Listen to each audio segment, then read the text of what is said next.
चिन्हांना जर आपण परत वजाने मल्टिप्लाय केलं तर इथे काय होईल, वजा वजा अधिक म्हणजे फक्त x आणि इथं सुद्धा 10. म्हणून काय आली तुमची किंमत, x ची किंमत x प्लस 10.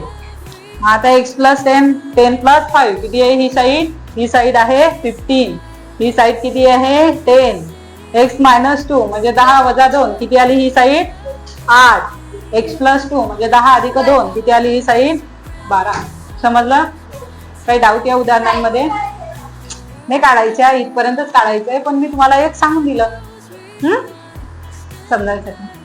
लिहून घ्या. थोडंसं टफ होतं पण जर समजून घेतलं तर एवढं पण काही टफ नव्हतं. 10वीच्या लेवलला एवढं राहणारच आहे, कारण 8वीच्या पोरांना याच्यापेक्षा जास्त हार्ड लेवलचे सम. आता इथे किती त्रिकोण दिसत आहे तुम्हाला, किती त्रिकोण आहे 2. पहिला त्रिकोण काय आहे, त्रिकोण ABC म्हणजे हा मोठा वाला. इकडे लक्ष द्या, पहिला त्रिकोण कोणता आहे ABC आहे. दुसरा त्रिकोण कोणता आहे PQR. आता ABC मध्ये इन ट्रायंगल ABC मध्ये आपल्याला काय दिलंय BC म्हणजे अँगल B हा किती दिलेला आहे तुम्हाला 60 डिग्री. किती दिलेला आहे 60 डिग्री. आणि त्याचबरोबर दुसरा कोणता त्रिकोण आहे तुमच्याकडे APQ. कोणता आहे APQ मध्ये आपल्याला P किती दिलेला आहे 60 डिग्री. बरोबर, P किती दिलेला आहे 60 डिग्री. मग आता याच्यातला ABC आणि APQ म्हणजे जेवढा B आहे तेवढाच आपण P लिहू शकतो का, लिहू शकतो. मग triangle ABC equal to triangle APQ is किती इक्वल टू 60 डिग्री. मग आता आपल्याला एक अँगल जर सेम असेल तर त्याच्या आजूबाजूच्या दोन्ही लाईन काय असतात सेम असतात.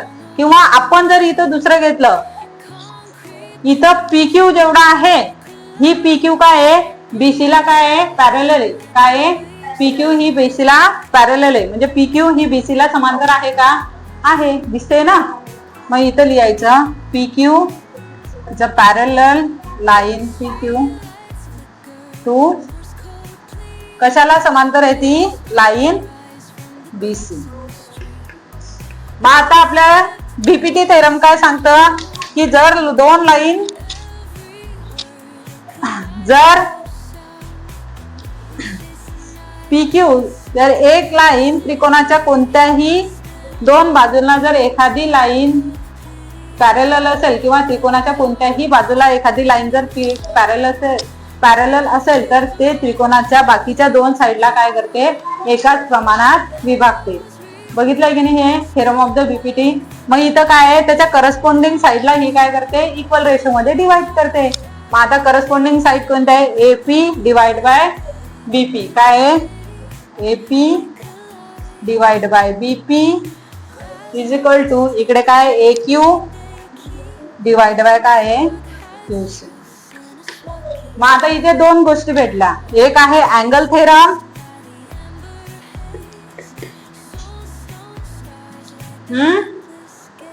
अँगल किंवा अँगल टेस्ट घ्या तुम्ही. जर एक त्रिकोणाचा एक कोण सारखा असेल तर काय असतील ते अदर बाकीचे दोन त्रिकोण काय दोन कोणात काय असतील साईड. आता याचा अँगल थेरम नुसार एक अँगल सारखा आहे दोन साईड सारखे आहे. प्रूव्ह झालंय की नाही. मग खाली लिहायचं हेन्स प्रूव्ह. काय कशावरून प्रूव्ह झालं इथं आपण काय लिहिलंय BPT theorem basic proportionality theorem म्हणजे मूलभूत काय जे प्रमाणाचे मूलभूत प्रमेयावरून. कशावरून प्रमाणाच्या मूलभूत प्रमेय. Hence prove AP upon PB is equal to AQ upon QC. 2 मार्कला येऊ शकते तुम्हाला. ठीक आहे, सोपी होतं की नाही, काही कठीण आहे का. एक अँगल आहे तो सारखा दाखवायचा आणि दुसरं काय दोन साईड आहेत त्या सारख्या दाखवायच्या आहे. चला इकडे लक्ष. आता इथे काय दिलंय AP BP AB दुसरी लाईन काय PQ आणि तिसरी लाईन BC. हा काय एक ट्रॅपिझियम आहे. असं कधी बघितलंय का तुम्ही 3 लाईन. कोणता थेरम होता ते 3 लाईन पॅरेलल थेरम, ट्रान्ससेव्हरल थेरम बघितलंय. मी तुम्हाला असं सांगितलं होतं काहीतरी, हा पाहिलंय. ह्या जर लाईन वाढवल्या आपण वरती आणि ह्या जर खाली वाढवल्या तर ह्या 3 लाईन काय एकमेकीला पॅरेलल आहे. मग जेवढं मी सांगितलं होतं या दोघांचा रेशो असेल तेवढा या दोघांचा रेशो असेल, जेवढा या दोघांचा रेशो असेल तेवढा काय असेल या दोघांचा रेशो. सोडवा मग, लिहा पटपट, सांगा कोणकोणत्या साईड घेऊ रेशो मध्ये. एपी अपॉन काय आहे पीडी. दुसरे इकडे काय साईड आहे BQ छेद QC. समजलं इथपर्यंत आले. चला एपी किती आहे 15, पीडी किती आहे 12, BQ दिलाय का नाही तो काढायचा आहे बाकू बाबा. QC दिलाय 14, किती आहे 14. चला मग या दोघांचं काय करायचं भांडण लावायचे. भांडण लावायचे की नाही. हा म्हणजे आता इथे काय करायचं 15 गुणेला किती आले 14, 15 मल्टिप्लाय बाय 14, 12 गुणेला काय आलं BQ. मग आता BQ बरोबर काय आहे 15 मल्टिप्लाय बाय 14 डिवाइड बाय काय आहे 12. अशा कोणत्या नंबरने डिवाइड होतं का यांना सेम नंबरने होतं. 2 ने होतं, 3 ने होतं. 3 4 जा 12, 5 3 जा 14, किती झाले काय आहे 5 मल्टिप्लाय बाय 14 डिवाइड बाय काय आहे 4. होईल का डिवाइड. 14 5 जा 14 5 70, किती येतात 14 5 जा 70, 70 अपॉन 4. 70 ला जर 4 ने डिवाइड केलं तर आन्सर काय येईल. 2 ने डिवाइड केलं तर आन्सर किती येतं 35. आता कितीने करायचंय 4 ने. येतं का मग, येतं का नाही येत असेल आणखी याला सोपं करून सांगते. जे बिचारे आणखी वीक असतील पाड्यांमध्ये त्यांच्यासाठी. बेक बे, बेदुने 4, 7 1 7, 7 दुने 14, 7 5 किती झाले 35, 35 भागेला 2, किती आलं 35 ला जर 2 ने भागलं तर आन्सर काय येतं 17.5, 17.5, किती येतं 17.5. मग उत्तर काय आलं आपलं BQ किती आली 17.5. किती आलेली BQ कुठे गेली 17.5. क्रॉस आन्सर चेक करायचं असेल तर या दोघांचा रेशो इक्वल टू त्या दोघांचा रेशोचं प्रपोर्शन सारखं येतं का बघायचं पहिल्या उदाहरणासारखं. चला इकडे लक्ष द्या फक्त. आता इथे काय सांगितलंय ट्रान्ससेव्हरल थेरम. इथं पण आपण यूज करतो म्हणजे 3 रेषांचं जे प्रमेय आहे ते. इथं काय पहिली लाईन AB आहे ती कशाला पॅरलल आहे DC ला, तीच पुढे कशाला पॅरलल आहे EF ला. म्हणजे तिन्ही लाईन काय एकमेके समांतर आहे. जर तिन्ही लाईन एकमेके समांतर असतील तर त्यांचा रेशो कसा असेल या दोघांचा रेशो बरोबर या दोघांचा रेशो, याचा रेशो आणि याचा रेशो बरोबर. चला मग आता रेशो घेऊ आपण. आता इथे आपल्याला कशाची किंमत काढायची आहे इथं x ची किंमत काढायची आहे. आणि परत आपल्याला कोणती साईड फाइंड करायची आहे काय काढायचं आपल्याला AE काढायची. ती एवढी काढायची पूर्ण A to E याची व्हॅल्यू आपल्याला काढायची इथपर्यंत बरोबर. चला आता आपण पहिलं काय घेऊ याचा रेशो घेऊ. काय आहे पहिला रेशो BD भागेला काय येईल DF, हे 2 भागेला हे 2 बरोबर DF. इकडे काय आहे AC भागेला काय आहे CE. मग आता चला पटापट व्हॅल्यू टाका. 8 BD ची काय 8, DF ची किती आहे 4, AC ची किती आहे 12, CF ची किती आहे x. काय करायचं दोघांचे भांडण लावायचे म्हणजे क्रॉस मल्टिप्लिकेशन करायचं. आता इथं काय x multiply by 8 multiply by 12 multiply by 4, 12 4 जा 48 बरोबर. मग आता हे x मल्टिप्लाय बाय 8 हे तिकडे मल्टिप्लायला आहे, तिकडे आल्यानंतर काय होतील डिवाइडला 48 अपॉन 8, 8 1 जा 8, x 6 जा 48. x ची किंमत काय आली तुमच्याकडे 6. x ची किंमत तुम्हाला 6 भेटलेली आहे का आहे. तुम्हाला काय काढायची AE. मग AE जर काढायची असेल हे पूर्ण तर तुम्हाला काय करावं लागेल AC प्लस CE बरोबर. AE बरोबर AC प्लस काय घ्यावं लागेल CE, AC प्लस CE. आता एई ची किंमत, एसी ची किंमत किती आहे तुमच्याकडे, किती दिलेली एसी 12, किती आहे 12 अधिक सी किती काढली तुम्ही आता, किती काढली, एक्स ची किंमत इथे 6, ही सी 6 आहे ना, एक्स बरोबर 6, 12 आणि 6 किती होतात 18, म्हणजे किती आहे 12 आणि 6 18, म्हणून एई किती आला तुमचा 18. समजलं? चला चला चला चला चला चला इकडे लक्ष द्या.